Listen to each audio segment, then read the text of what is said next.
Hey everyone, Jeff May here. Thanks so much for tuning in to another episode of A Sculpted Life. This week we're on the shores of a small lake in the northern panhandle of Idaho called Twin Lakes, and we're going to be turning a dead tree into a work of art. A local tree service is going to be taking this out, so we're going to film it all the way from tree takedown to finished sculpture, so stick around.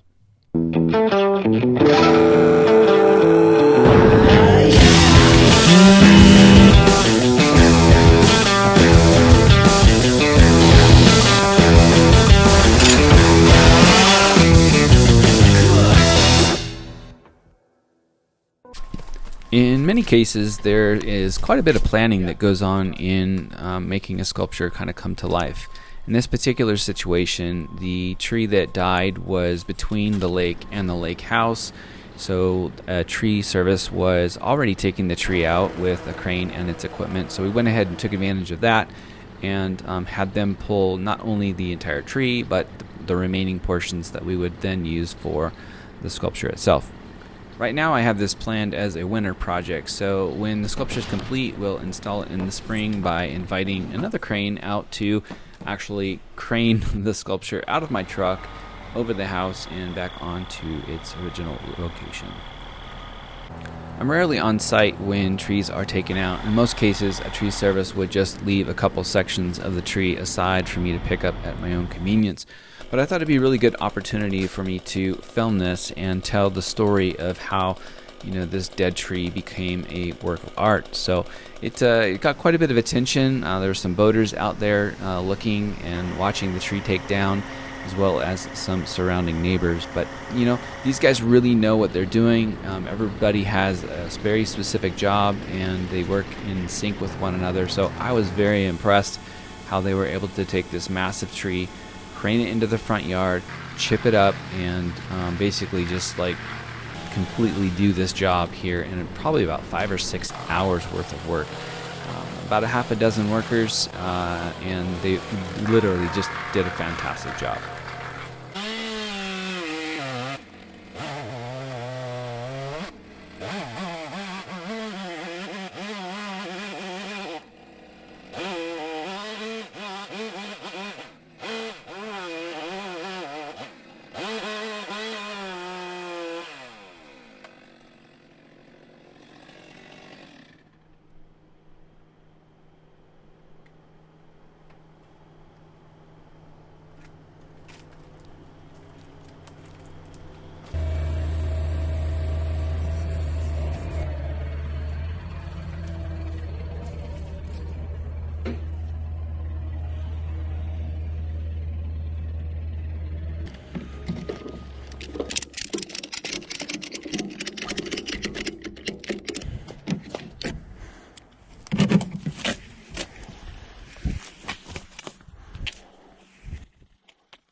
So we woke up to some snow this morning.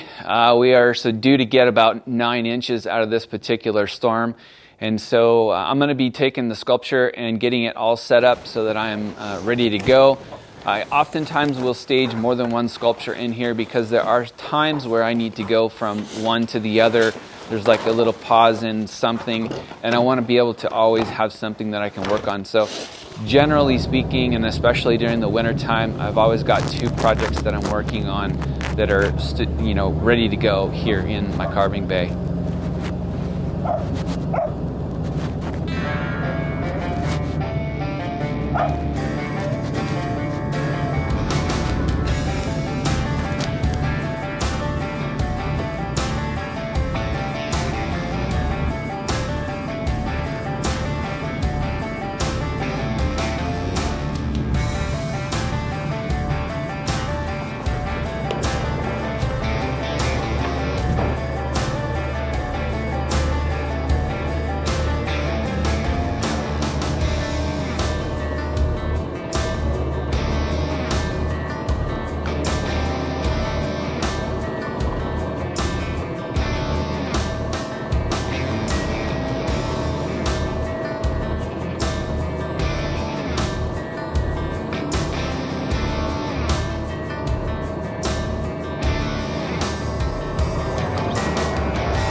All right, today I am starting a new sculpture for a client here in Twin Lakes, Idaho. And she's actually originally from Alaska, and she's moved to the area this year. Her family had left the cabin to her, and so she's in the process of kind of moving into it and fixing it up with the intent to live there year-round. You know, it's always really interesting to me to kind of hear the backstory of the clients that I'm working for to see why exactly they want a sculpture. It kind of helps me try to make a sculpture that's more meaningful to them in the end. The sculpture is going to be a wildlife totem, and so the characters that we're going to have in there are going to be an eagle, a raven, and a bear, and the bear is going to be sort of engaging like a fish. It's going to be a smaller kind of bear cub, and the site where it's going is kind of a tricky spot. So we work together with a tree service company here locally, and because they had to do a crane removal, it was easy for me to get it. I typically don't take on jobs that I can't reach with my crane on my own truck, but in this particular situation there was already a crane involved, and I do have a partnership with another crane service that places the sculptures for me when I can't reach them. So in this particular instance, we're going to have to bring in another crane truck to place the sculpture back where it came from. But seeing as the client was already paying for the removal of the tree, it made it pretty easy to go ahead and grab.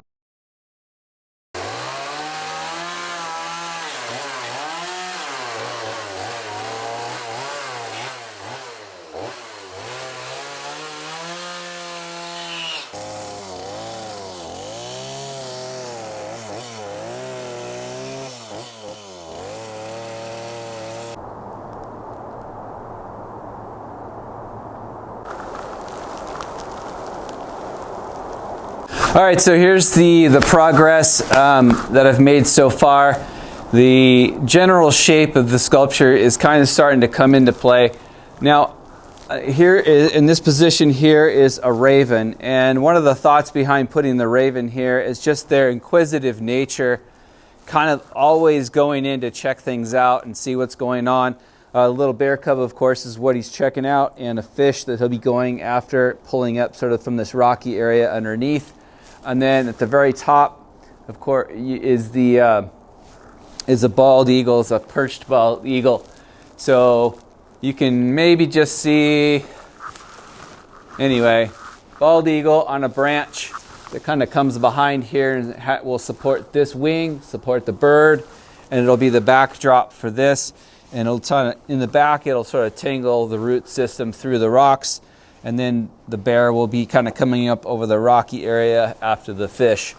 So one of the most difficult things to do when you're planning a multi-figure totem is to make sure that the animals are appropriately placed, but that they're strong, especially ones with wings and wing tips. It's going to be interesting to see how well this does. Now the front of the wings are always very strong. It's like the tips of the wings that are, weak points, tail feathers potentially. And so if you can slam them up against something that adds some support structure to it, you're all the better for it. So anyway, this is the progress so far. This is always it's a fun process, but it's always the most frustrating because, one miscut can really change the game quite a bit. When you're sculpting wood, you, for the most part, only have one shot to get it right. It's not a lot of opportunities to just, fix things. So in really important areas, I always go a little bit slower just to make sure that I'm, because I'm just always doing this. I'll stop for a few minutes and take a look around, make sure that from all the angles, there's not going to be any problems. There's not going to be a ton of detail in the back, so I'm pretty good there. But anyway, that's progress so far.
As it turns out, it's really not that easy to document the carving process. There's lots of adjustments on my part to kind of understand the shots that I need to get in order to tell the story.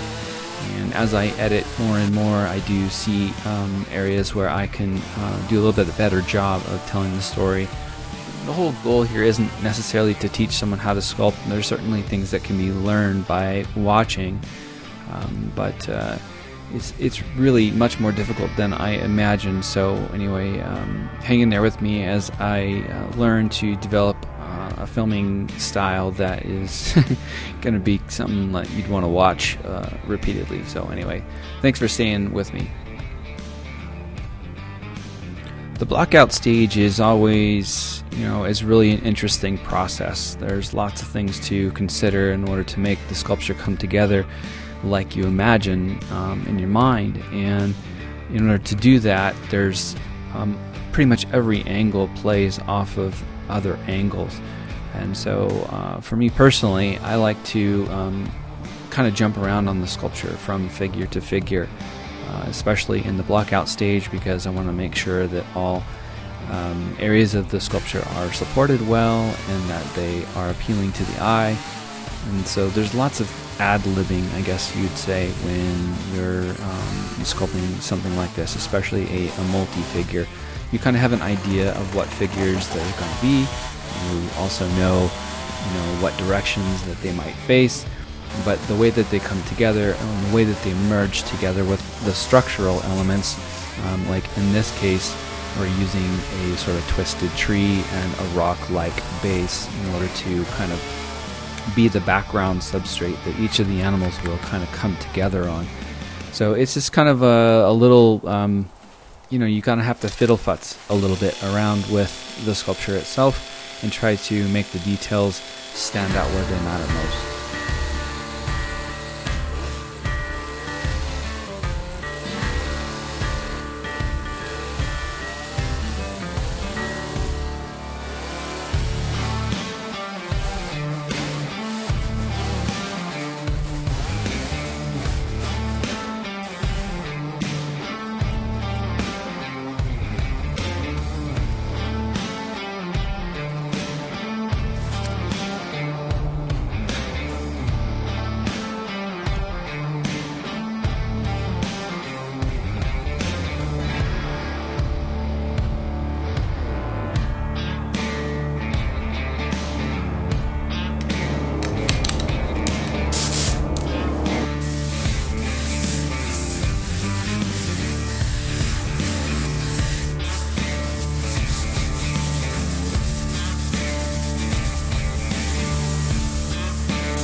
What do you think, Karen? Gorgeous. All right, everyone, thanks again for joining me on another episode of A Sculpted Life. I'm really pleased with the way the sculpture came out, and Karen was very happy as well. I am so excited about sculpting, and I really hope that you enjoy these episodes that I'm putting out. If you are, like and subscribe, and stay tuned for another episode coming in another couple weeks. Take care. Have a great day, folks.